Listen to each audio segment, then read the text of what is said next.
માં કદાચ વાંકો વળીને જો કાંટો ઉઠાયો હોય છે તો એનું પ્રમાણ મારે રાખવાનું અને કાંટો ઉઠાયો હોય ને એની 3 પેઢી લગીને કાંટો વાગન તો અલ્યા હું વિક્રમસિંહ નો દીકરો તડકો છાયો તો જીવનમાં આવશે તમને બતાવો હે ભાઈ માણાના રંગ બતાવો હગા તેથી સારું હોય તેથી એમ કે અડધી રાતે હોકારો કરજો ને એમ બેઠા છે બાકી કોઈ ઘર પૂછવા આવતું નહીં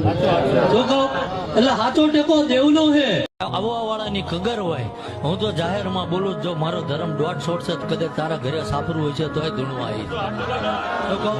કારણ કે અહીંયા હોનામાં સુગંધ ભરવી એ તો મારી હેડ છે ભાઈ કઈક નોખું પીરસી દેવી અને કદાચ પણ કદાચ સામે પોઈન્ટમાં 70 ઉભા હતા ભાઈ અને જા લગીન કદાચ આ વિક્રમસિંહ નો દીકરો ઉભો છે ભાઈ આ માથું ખોરાક રાખજે ભાઈ શું કહું અને એક વેટે જો આગળ વધો તો મારી બાકી એકથી હવે કોઈની લાજ જઈ નહીં મારો ઠાકર એટલે આ જે બોલ્યા છે કદાચ જલા હા દાદા અને હું આ ધોની કહું થાય એવું જરૂરી નહીં સાચું પણ મારા સીમાડામાંથી કદાચ સુરતની વાત